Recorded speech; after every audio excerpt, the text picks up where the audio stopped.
ಗುರುಮತ ಒಂದು ಕರೆ ಇದೆ, ಅದನ್ನು ತಗೊಳ್ಳೋಣ. ಖಂಡಿತ. ಹಲೋ, ನಮಸ್ಕಾರ. ನಮಸ್ತೆ ಸರ್, ಎಲ್ಲಿಂದ ಕರೆ ಮಾಡ್ತಾ ಇರೋದು? ರಾಯಚೂರು. ಸರ್, ನಿಮ್ಮ ವಾಯ್ಸ್ ಸ್ವಲ್ಪ ಕರೆಕ್ಟಾಗಿ ಕೇಳಿಸ್ತಾ ಇಲ್ಲ. ಓಕೆ ಓಕೆ, ಯಾರ ಬಗ್ಗೆ ಕೇಳಬೇಕಿತ್ತು? ನನ್ನ ಮಗನ್ ಮೇಡಮ್ 10th ಪಾಸ್ ಆಗಿದ್ರು. ಅವ್ರ ಹೆಸರು? ಸ್ವಲ್ಪ ಎಷ್ಟು ಪಾಸ್ ಆಗ್ಯಾರ ಅದಕ್ಕೆ ಮುಂದೆ ಏನ್ ಮಾಡ್ಬೇಕು ಅಂತ. ಓಕೆ, ಅವ್ರ ಹೆಸರು? ನಿತಿನ್ ಕುಮಾರ್ ಮೇಡಮ್. ಇದಾರಾ ನಿಮ್ ಜೊತೆ? ಇವಾಗ ಇದಾರಾ ನಿಮ್ ಜೊತೆ ಅಲ್ಲೇ? ಇಲ್ಲ ಮೇಡಮ್, ಊರಿಗೆ ಬೇರೆ ಊರಿಗೆ ಕಳಿಸಿ. ಓಕೆ, ಗುರುಮಾತಾ ಇದ್ದಾರೆ, ಮಾತಾಡಿ. ನಮಸ್ಕಾರ, ಹೇಳಿ. ನಮಸ್ಕಾರ. ನಮಸ್ಕಾರ ನಮಸ್ಕಾರ, ಗುರುವೇ ಶರಣಂ. ಹೇಳ್ರಿ. ಮಗ 10th ಕ್ಲಾಸ್ ಜಸ್ಟ್ ಪಾಸ್ ಆಗ್ಯಾನಮ್ಮ. ಓಕೆ, ಇವಾಗ ಮುಂದೆ ಏನು ಐಡಿಯಾ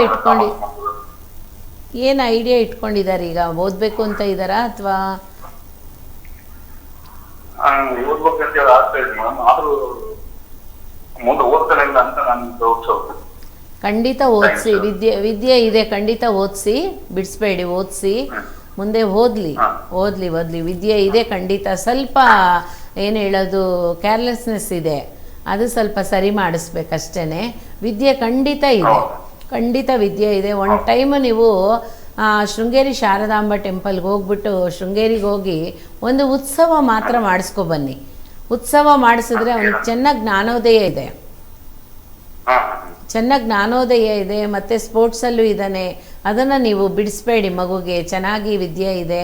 ಇವಾಗಲೇ ಕೆಲಸಕ್ಕೆ ಅದಕ್ಕೆ ಇದಕ್ಕೆ ಅಂತ ಕಳಿಸ್ಬಿಟ್ರೆ IT ಗೆಲ್ಲ ಬೇಡ. ಈಗ ನೀವು ಜಸ್ಟ್ ಓದಿಸೋದು ಮಾತ್ರ ನೋಡಿ. ಅವ್ನಿಗೆ ವಿದ್ಯೆ, ಲೈಫು ಚೆನ್ನಾಗಿದೆ, ಫ್ಯೂಚರ್ ಚೆನ್ನಾಗಿದೆ. ಖಂಡಿತ ವಿದ್ಯೆ ಕೊಡಿ, ಒಳ್ಳೇದಾಗಲಿ.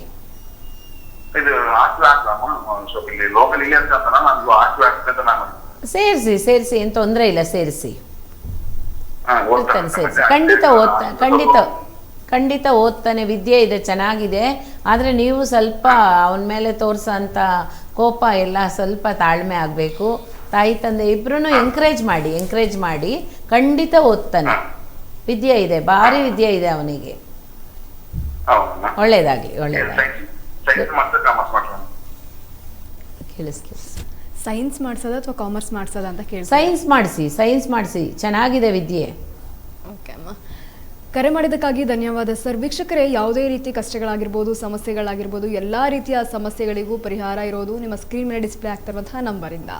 ಈ ನಂಬರ್ಗೆ ಕರೆ ಮಾಡಿದ್ರೆ ನಿಮ್ಮೆಲ್ಲ ರೀತಿಯ ಸಮಸ್ಯೆಗೂ ಸಹ ಪರಿಹಾರವನ್ನು ಕೊಡ್ತಾರೆ ಗುರುಮಾತಾ. ತಪ್ಪದೇ ಕರೆ ಮಾಡಿ ನಿಮ್ಮೆಲ್ಲ ಸಮಸ್ಯೆಗೆ ಪರಿಹಾರ ಪಡ್ಕೊಳ್ಳಿ. ಗುರುಮಾತಾ, ಇನ್ನು ಸಾಕಷ್ಟು ವಿಚಾರದ ಬಗ್ಗೆ ಮಾತಾಡ್ತಾ ಹೋಗ್ತಾ ಇದ್ವಿ. ಇನ್ನು ಇವತ್ತು ಏನು ಬಹಳ ವಿಜೃಂಭಣೆಯಿಂದ ನಡೆಯುತ್ತೆ ಅಂತಾನೆ ಹೇಳ್ಬೋದು ಮಧುರೆಯಲ್ಲಿ. ಅಂದ್ರೆ ಪ್ರತಿಯೊಂದು ಅಂದ್ರೆ 3 ದಿನಗಳ ಕಾಲ ನಡೆಯುತ್ತೆ ಅಂತ ಹೇಳ್ತಾ ಇದ್ರಿ. ಅಂದ್ರೆ ಬರೀ ಮಧುರೆಯಲ್ಲಿ ಮಾತ್ರ ಇಂತಹ ಒಂದಷ್ಟು ಸಂಭ್ರಮ ಆಚರಣೆ ನಡೆಯುತ್ತಾ, ಅಥವಾ ಮೀನಾಕ್ಷಿ ದೇವಿಯ ದೇವಾಲಯ ಎಲ್ಲೆಲ್ಲಿ ಇದೆ ಎಲ್ಲಾ ಕಡೆಗೂ ನಡೆಯುತ್ತೆ. ಆದ್ರೆ ಅದು ಒಂದು ಹೆಡ್ ಕ್ವಾರ್ಟರ್ ತರ, ಅಲ್ಲಿ ತುಂಬಾನೇ ವಿಶೇಷತೆ. ಕಾರಣ ಏನು ಅಂತಂದ್ರೆ, ಇದು ಒಂದ್ ದಿವಸ 2 ದಿವಸ ತಿಂಗಳಾನುಗಟ್ಟಲೆ ನಡೆಯುತ್ತೆ. ಆದರೆ ಇದು ಒಂದು 9 ದಿವಸ ಒಂದು ವಿಶೇಷತೆಯಾಗಿ ಇಟ್ಕೊಂಡು ನೋಡಿ, ನಮ್ಮ ಮನೆಯಲ್ಲೆಲ್ಲ ಮದುವೆ ಆದರೆ ಯಾವ ರೀತಿ ಎಲ್ಲ ನಾವು ವಿಶೇಷತೆ ಮಾಡ್ತೀವಿ. ಆಗಿನ ಕಾಲದಲ್ಲೆಲ್ಲ 1 ತಿಂಗಳು ಕಾಲ ಮದುವೆ ಮಾಡ್ತಾ ಇದ್ರಂತೆ. 30 ದಿವಸ, 15 ದಿವಸಕ್ಕೆ ಬಂದರು, 20 ದಿವಸಕ್ಕೆ ಬಂದರು, 10 ದಿವಸಕ್ಕೆ ಬಂದರು, 5 ದಿವಸಕ್ಕೆ ಬಂದರು. ಇವಾಗ 1 ದಿವಸ ಸಹ ಇಲ್ಲ. ಕಾರಣ ಏನು ಅಂತ ಅಂದರೆ, ಅಷ್ಟು ಆ ವಿಜೃಂಭಣೆಯಿಂದ ನಡೀತಾನೇ ಇರುತ್ತೆ. ಆ ತಾಯಿನ ನಮ್ಮನ್ನು ಪೂಜೆ ಆಗಲಿ, ಒಂದು ವಿಶೇಷತೆ ಆಗಲಿ. ಅದೇ ರೀತಿ ಸಾಯಂಕಾಲ 9 ಗಂಟೆ ಆಯಿತು ಅಂತ ಅಂದರೆ ಒಂದು ಗರ್ಭಹರೆ ಪೂಜೆ ಸಹ ಇರುತ್ತೆ. ಅಲ್ಲಿ ದಿನನಿತ್ಯ ಇರುತ್ತೆ. ಮಧುರೆ ಮೀನಾಕ್ಷಿ ಅಮ್ಮ ದೇವಸ್ಥಾನದಲ್ಲಿ ವಿಶೇಷತೆ ಏನು ಅಂತ ಅಂದರೆ, ನೋಡಿ, ಹೋಗೋರು ಯಾರೇ ಆಗಿರಲಿ ಆ ಪೂಜೆನ ನೋಡ್ಕೊಂಡು ಖಂಡಿತ ಬನ್ನಿ. ಎಂಥದ್ದೇ ದೇಹದಲ್ಲಿ ನಮಗೆ ಲೇಡೀಸ್ಗೆ ಯಾವುದೇ ಒಂದು ಗರ್ಭದಲ್ಲಿ ಪ್ರಾಬ್ಲಮ್ ಇದೆ, ಅಥವಾ ಆಪ್ರೇಷನ್ ಮಾಡೋಕ್ಕೆ ಹೇಳಿದ್ದಾರೆ, ಸಿಸರಿಯನ್ ಇದೆ, ಬೇಬಿ ಸಿಗ್ತಾ ಇಲ್ಲ ನಮಗೆ, ಈ ಥರ ಏನೇನು ಬೇಕೋ ಎಲ್ಲ ಪ್ರಶ್ನೆಗಳು ಇರೋ ಅಂಥವ್ರು ಖಂಡಿತ ಮಧುರೆ ಮೀನಾಕ್ಷಿ ಅಮ್ಮನಿಗೆ ಹೋದರೆ ಒಂದು ದಿವಸ ಸ್ಟೇ ಮಾಡಿಬಿಟ್ಟು ರಾತ್ರಿಲಿ 9:00ವರೆಗೆ ಒಂದು ಪೂಜೆ ನಡೆಯುತ್ತೆ. 9:00, 9:15ಗೆ ಅದೇನು ಅಂತ ಅಂದರೆ ಗರ್ಭಹರೆ ಪೂಜೆ ಅಂತ ಹೇಳ್ತಾರೆ. ಅದು ಶಿವನು ಪಾರ್ವತಿನ ಒಂದು ಗರ್ಭಹರೆಯಲ್ಲೇ ಬಿಡ್ತಾರೆ. ಆ ಪೂಜೆನ ನೋಡೋದಕ್ಕೆ ವಿಶೇಷತೆ, ತುಂಬಾ ವಿಶೇಷತೆ ನೋಡಿ. ಅಲ್ಲೂ ಸಹ ಹಾಲು, ಅದರಲ್ಲಿ ಒಂದು ಏಲಕ್ಕಿ ಕಾಯಿ ಹಾಕಿ ಒಂದು ಸ್ವಲ್ಪ ಸಕ್ಕರೆ ಹಾಕಿ ಅದನ್ನು ನೈವೇದ್ಯ ಮಾಡ್ತಾರೆ. ಆ ಹಾಲನ್ನು ಇಸ್ಕೊಂಡು ಕುಡಿಯುವಾಗ ಅಷ್ಟು ಏನೊಂದು ಟೇಸ್ಟು ಅಂತೀರ, ಎಲ್ಲೂ ಸಿಗಲ್ಲ ಆ ಟೇಸ್ಟು, ಅಷ್ಟು ವಿಶೇಷತೆ ಇರುತ್ತೆ. ಅದೇ ರೀತಿ ಆ ಯಮ್ಮನಿಗೆ ಫುಲ್ ಹೋಗೋಂಥವ್ರೆಲ್ಲರೂ ಬರೀ ಮಲ್ಲಿಗೆ ಹೂವನೇ ತೊಗೊಂಡೋಗಿ ಕೊಡೋ ಅಂಥದ್ದು. ಆ ತಾಯಿಗೆ ತುಂಬ ಇಷ್ಟವಾಗಿರೋದೆ ಮಲ್ಲಿಗೆ ಹೂವನೇ.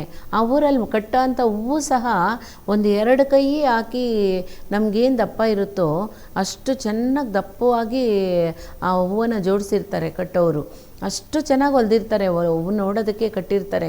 ಏಕೆ ಅಂತ ಅಂದರೆ ಆ ತಾಯಿಗೆ ಆ ಮಲ್ಲಿಗೆ ಹೂವು ಅಂದರೆ ಅಷ್ಟು ಪ್ರಾಣ ಅಂತೆ ನೋಡಿ. ಹಾಗಾಗಿ ಒಂದೊಂದು ವಿಷಯನೂ ಇದೆ, ನಾನು ತಿಳಿಸ್ತಾ ಹೋಗ್ತೀನಿ. ಖಂಡಿತ ಕೇಳೋಣ. ಆ ಮದುವೆ ಮೀನಾಕ್ಷಿ ಅಮ್ಮನವ್ರ ವಿಷಯ ತಿಳ್ಕೊಳ್ಳೋದ್ರಲ್ಲಿ, ನನಗೂ ಹೇಳೋದ್ರಲ್ಲೂ ತುಂಬ ಆಕಾಂಕ್ಷೆ ಇದೆ. ಖಂಡಿತ ನೀವು ತಿಳ್ಕೊಳ್ಳಿ. ಆದವ್ರು ಖಂಡಿತ ಮದುವೆಗೆ ಹೋಗ್ಬಿಟ್ಟು ಬನ್ನಿ. ಇರ್ಬೋದು, ಯಾವುದೇ ರೀತಿಯ ಸಮಸ್ಯೆಗಳಾಗಿರ್ಬೋದು, ಎಲ್ಲೂ ಹೇಳ್ಕೊಳಕ್ಕಾಗ್ತಾ ಇಲ್ಲ, ನಮ್ಮ ಸಮಸ್ಯೆಗೆ ಪರಿಹಾರ ಸಿಗ್ತಾ ಇಲ್ಲ, ಎಲ್ಲ ರೀತಿಯ ವಿಧಿವಿಧಾನಗಳನ್ನು ಮಾಡಿದ್ದೀವಿ, ಎಲ್ಲ ರೀತಿಯ ಪೂಜೆಗಳನ್ನು ಮಾಡಿದ್ದೀವಿ, ಆದರೂ ಸಹ ಯಾವುದೂ ಸಹ ಸರಿಯಾಗ್ತಾ ಇಲ್ಲ ಅನ್ನುವಂತಹ ಸಮಯದಲ್ಲಿ ನಿಮ್ಮ ಸ್ಕ್ರೀನ್ ಮೇಲೆ ಕಾಣಿಸ್ತಾ ಇರುವಂತಹ, ಡಿಸ್ಪ್ಲೇ ಆಗ್ತಾ ಇರುವಂತಹ ನಂಬರ್ ಆಗಿರ್ಬೋದು, ಇದಕ್ಕೆ ಕರೆ ಮಾಡಿದ್ರೆ ನಿಮ್ಮೆಲ್ಲ ಸಮಸ್ಯೆಗೆ ನೇರವಾಗಿ ಗುರುಮಾತಾ ಪರಿಹಾರವನ್ನು ಕೊಡ್ತಾ ಹೋಗ್ತಾರೆ. ಇನ್ನು ಕರೆ ಸಿಗ್ತಾ ಇಲ್ಲ, ಕರೆ ಕನೆಕ್ಟ್ ಆಗ್ತಾ ಇಲ್ಲ, ಲೈನ್ ಕನೆಕ್ಟ್ ಆಗ್ತಾ ಇಲ್ಲ ಅನ್ನೋಂಥವ್ರಿಗೆ ನೇರ ಭೇಟಿಗಾಗಿ ಸಂಪರ್ಕಿಸಿ ಅನ್ನುವಂತಹ ನಂಬರ್ ಇದೆ. ಆ ನಂಬರ್ಗೂ ಸಹ ಕರೆ ಮಾಡಿದ್ರೆ ನೇರವಾಗಿ ಗುರುಮಾತಾ ಅವರು ಮಾತಾಡ್ತಾರೆ, ನಿಮ್ಮೆಲ್ಲ ಸಮಸ್ಯೆಗೆ ಪರಿಹಾರವನ್ನು ಕೊಡ್ತಾ ಹೋಗ್ತಾರೆ. ತಪ್ಪದೇ ಕರೆ ಮಾಡಿ ನಿಮ್ಮೆಲ್ಲ ಸಮಸ್ಯೆಗೆ ಪರಿಹಾರ ಪಡ್ಕೊಳ್ಳಿ. ಗುರುಮಾತಾ, ಇನ್ನು ಇವತ್ತು ಸೋಮವಾರ, ಶಿವನ ಆರಾಧನೆ ಬಹಳ ವಿಜೃಂಭಣೆ ಅಂತಾನೆ ಹೇಳ್ಬೋದು. ಬರೀ ಸೋಮವಾರ ಅಂತ ಅಷ್ಟೇ ಅಲ್ಲ, ಪ್ರತಿದಿನನೂ ಸಹ ಎಲ್ಲರೂ ಸಹ ಶಿವನ ಆರಾಧನೆಯನ್ನ ಮಾಡ್ತಾರೆ. ಎಲ್ಲರೂ ಸಹ ಇನ್ನು ಶಿವನ ಆರಾಧನೆ ಬಗ್ಗೆ ಮಾತಾಡ್ತಾವೆ. ಖಂಡಿತ ನೋಡಿ, ಇವತ್ತು ಶಿವನಿಗೆ ತುಂಬಾ ಪ್ರಾಮುಖ್ಯತೆ. ಯಾಕೆ ಅಂತಂದರೆ ಸೋಮವಾರ ಅಂತಂದ್ರೆ ಆ ಸೋಮೇಶ್ವರನಿಗೆ ತುಂಬ ವಿಶೇಷತೆ ಇರುತ್ತೆ. ಅದೇ ರೀತಿ ಪ್ರಪಂಚನೇ ಉದ್ಭವ ಆಗಿದ್ದು ಸಹ ಸೋಮವಾರನೇ. ಭಗವಂತವ ಪ್ರಪಂಚನ ಉದ್ಭವ ಮಾಡಿದ್ದು ಸಹ ಸೋಮವಾರನೇ ಅಂತ ಅನ್ನುವಾಗ ಆ ಸೋಮೇಶ್ವರನಿಗೆ ಎಷ್ಟು ನೀವು ಪ್ರಾರ್ಥನೆ ಮಾಡ್ತಾ ಇದ್ರೂ ಸಹ ಸಾಲದಿಲ್ಲ. ನಂಜುಂಡೇಶ್ವರನಿಗೆ ಹೋಗಿ ನಂಜನಗೂಡಲ್ಲೂ ಸಹ ಶ್ರೀಕಂಠೇಶ್ವರ ಸ್ವಾಮಿನ ದರ್ಶನ ಮಾಡುವಾಗಲೂ ಸಹ ಆ ಒಂದು ಹಸಿರು ಲಿಂಗನ ನೋಡುವಾಗ ನಮ್ಮ ಮನಸ್ಸೆಲ್ಲ ಎಷ್ಟು ಒಂದು ಕಾಡೊಳಗಡೆ ಹೋಗುವಾಗ ಎಷ್ಟು ನಮಗೆ ಮನಸ್ಸೆಲ್ಲ ಒಂಥರ ತಂಗಾಳಿ ಬೀಸುತ್ತೋ ಆ ರೀತಿ ಇರುತ್ತೆ. ಯಾಕೆ ಅಂತ ಅಂದರೆ ಶಿವಾಲಯಕ್ಕೆ ನೋಡಿ, ನಾನು ಸಹ ಆ ಶಿವನ ಪ್ರಾರ್ಥನೆ ಮಾಡುವಾಗ ನಾನು ಅಂದ್ಕೊಳ್ಳೋದು ಒಂದೇನೆ, ಎಷ್ಟೆಲ್ಲ ನೀವು ಒಂದು ಜಾಗದಲ್ಲಿ ಕೂತ್ಕೊಂಡು ಧ್ಯಾನ ಮಾಡಿಕೊಂಡು, ನೀವು ರಾಮನ ಧ್ಯಾನ ಮಾಡಿಕೊಂಡು ಎಷ್ಟೆಲ್ಲ ಭಗವಂತ ಆ ಒಂದೊಂದು ಪ್ರಾಣಕ್ಕೂ ಒಂದೊಂದು ಜೀವಕ್ಕೂ ಅದೆಷ್ಟು ಚೆನ್ನಾಗಿ ಮುತ್ತಾಗಿ ಒಂದು ಸೃಷ್ಟಿ ಮಾಡಿ, ಆ ಸೃಷ್ಟಿ ಒಳಗಡೆ ಅವರು ವಾಸ ಮಾಡಿಕೊಂಡು, ಆ ವಾಸದೊಳಗಡೆ ನಮ್ಮನ್ನು ಕಷ್ಟ ಸುಖದಲ್ಲಿ ತಳ್ಳಿ, ಆ ಕಷ್ಟ ಸುಖದಲ್ಲಿ ಇರೋ ಅಂಥದ್ದನ್ನು ಮತ್ತೆ ನಮ್ಮನ್ನು ಕಾಪಾಡ್ಕೊಬಂದು ನಮ್ಗೆ ಒಂದೊಂದನ್ನ ಕೊಡ್ತಾನೆ ಇದ್ದಾರೆ ಅಂದರೆ ಆ ಪರಮಾತ್ಮನಿಗೆ ಎಷ್ಟು ಲೀಲೆ ಅಲ್ವೇ ನೋಡಿ. ಆ ಭಗವಂತನ ಪ್ರಾರ್ಥನೆ ಮಾಡೋದು ಮಾತ್ರ ಅಲ್ಲ, ಕೂತ್ಕೊಂಡು ಧ್ಯಾನನೂ ಖಂಡಿತ ಮಾಡಬೇಕು. 1 ನಿಮಿಷ ಧ್ಯಾನ ಮಾಡಿದ್ರೂ ಸಾಕು. ಓಂ ನಮಃ ಶಿವಾಯ, ಓಂ ನಮಃ ಶಿವಾಯ, ಓಂ ನಮಃ ಶಿವಾಯ ಅಂತ ಇದ್ರೇ ಸಾಕು. ಆ ಶಿವನ ಮಂತ್ರಕ್ಕೆ ಖಂಡಿತ ನಾವು ಹೇಳೋ ಅಂಥ ಒಂದು ರಾಗದಿಂದನೇ ಆ ಭಗವಂತನಿಂದ ಆಶೀರ್ವಾದ ನಮಗೆ ಸಿಕ್ಬಿಡತ್ತಂತೆ. ಆದರೆ ನಾವು ಆ ಮಂತ್ರ ಆಗಲಿ, ಒಂದು ನಾವು ಪೂಜೆ ಮಾಡೋದಾಗಲಿ, ಭಕ್ತಿಯಿಂದ ಒಬ್ರಿಗೆ ದಾನ ಧರ್ಮ ಮಾಡೋದಾಗಲಿ ನೋಡಿ, ಎಲ್ಲ ದಾನಕ್ಕಿಂತ ಅನ್ನದಾನನೇ ದೊಡ್ಡದು ಅಂತಾರೆ. ಯಾಕೆ ಹೇಳ್ತಾರೆ ಅಂತಂದರೆ, ಆ ಸೋಮೇಶ್ವರನ ಹೆಸರಲ್ಲಿ ಒಂದು ದಾನ ನಾವು ಮಾಡ್ತೀವಿ ಅಂತ ಅಂದ್ರೇ ಆ ಭಗವಂತ ಶಿವನೇ ಬಂದು ಊಟ ಮಾಡ್ದಂಗೆ ಒಂದು ಅರ್ಥ ಅಂತೆ. ಅದಕ್ಕೇ ಯಾರಿಗಾದರೂ ಒಬ್ರಿಗಾದರೂ ದಾನ ಮಾಡಿ ಅಂತ ಹೇಳಿದ್ದಾರೆ. ಇವತ್ತಿನ ದಿವಸ ಶಿವಾಲಯಕ್ಕೆ ಹೋಗೋರಾಗಲಿ, ಶಿವನ ಪೂಜೆ ಕೊಡೋರಾಗಲಿ, ಮನೆಯಲ್ಲೇ ಸಹ ಶಿವಲಿಂಗಕ್ಕೆ ಅಭಿಷೇಕ ಮಾಡೋರಾಗಲಿ ಖಂಡಿತ ಒಳ್ಳೆಯದು ಅದೇ ಆಗುತ್ತೆ. ಅದರಲ್ಲೂ ಶಿವನ ಮಾತ್ರ ಇಡಬೇಡಿ, ಶಿವನ ಜೊತೆಯಲ್ಲಿ ನಂದಿನೂ ಸಹ ಇರಬೇಕು. ಆ ಶಿವನ ಮಾತ್ರ ಇಟ್ಕೊಂಡ್ರೆ ಅರ್ಥನೇ ಇಲ್ಲ. ಶಿವನ ಜೊತೆಲಿ ಯಾವಾಗಲೂ ಶಿವನ ಇಡೋ ಅಂಥವ್ರು ಒಂದೇ ಒಂದು ನಂದಿನಾದರೂ ಇಟ್ಟು ಫಸ್ಟು ನಂದಿಗೆ ಪ್ರಾರ್ಥನೆ ಮಾಡಿನೇ ನೀವು ಶಿವನಿಗೆ ಆಮೇಲೆ ಮಾಡಬೇಕು. ಹಾಗಾಗಿ ಆ ನಂದಿನ ಎಷ್ಟೆಲ್ಲ ನೀವು ಪೂಜಿಸ್ತೀರೋ ಅಷ್ಟೇ ಆನಂದ ಶಿವನಿಗೆ ಸಿಗುತ್ತಂತೆ. ಅದಕ್ಕೆ ಹೇಳೋದು ಯಾಕೆ ಅಂತ ಅಂದರೆ, ದತ್ತುಪುತ್ರನ ಥರ ಅವರು ಸಾಕಿ ನಾವು ಎತ್ತಿದ ಮಗುಗಿಂತ ಆ ದತ್ತೆತ್ತಿದ ಮಗುದ ಮೇಲೆ ತುಂಬ ಪ್ರೀತಿ ಇರುತ್ತಂತೆ ನೋಡಿ. ಅದಕ್ಕೆ ಹೇಳೋದು ಯಶೋದಾಗೆ ಎಷ್ಟು ಕೃಷ್ಣನ ಮೇಲೆ ಪ್ರೀತಿ ಅಂದರೆ ಹೇಳೋಕ್ಕೆ ಸಾಧ್ಯನೇ ಇಲ್ಲ. ಹಾಗಾಗಿ ಸಾಕಿದ ಮಗು ಮೇಲೆ ಅಷ್ಟೊಂದು ಪ್ರೀತಿ ಇರುತ್ತಂತೆ. ಆ ಮಗು ನಂದಿಗೆ ಪೂಜೆ ಮಾಡ್ತಾ ಮಾಡ್ತಾ ನಾವೇನು ಬೇಕಾದರೂ ಹೊಲಿಸ್ಕೋಬೋದಂತೆ. ಖಂಡಿತ ಇವತ್ತಿನ ದಿವಸ ಆದವರು ಶಿವನ ದೇವಸ್ಥಾನಕ್ಕೆ ಹೋಗಿ ಎಂಥದ್ದೇ ದೋಷ ಆಗಿರಲಿ, ಪಾಪ ಆಗಿರಲಿ, ನಮಗೇನೋ ಆರೋಗ್ಯ ಸರಿ ಇಲ್ಲ, ಈ ಥರ ಇರೋರು ಶಿವನ ದೇವಸ್ಥಾನಕ್ಕೆ ಹೋಗಿ ಒಂದು ನಿಮಿಷ ಆದರೂ ಆ ಭಗವಂತನ ಹತ್ರ ಕೂತ್ಕೊಂಡು ವಾರಕ್ಕೊಮ್ಮೆ ಒಂದು ದಿನ ಆದರೂ ಹೋಗಿ ಖಂಡಿತ ಪ್ರದಕ್ಷಿಣೆ ಮಾಡುವಾಗಲೇ ಭಗವಂತನಿಗೆ ನಮ್ಮದ ಒಂದು ಜನ್ಮದೊಡ ಪಾಪನೂ ಹೋಗುತ್ತೆ ಅಂತ ಹೇಳ್ತಾರೆ. ಹಾಗಾಗಿ ಪ್ರದಕ್ಷಿಣೆ ಮಾಡಿಬಿಟ್ಟು ಒಂದು ನಿಮಿಷ ಕೂತ್ಕೊಂಡು ಬನ್ನಿ. ಖಂಡಿತ ನೀವು ಅಂದ್ಕೊಂಡಿದ್ದೇನು ಒಳ್ಳೆಯದಿರುತ್ತೋ ಅದು ಸಕ್ಸಸ್ ಆಗಲಿ. ಗುರುವೇ ಶರಣಂ.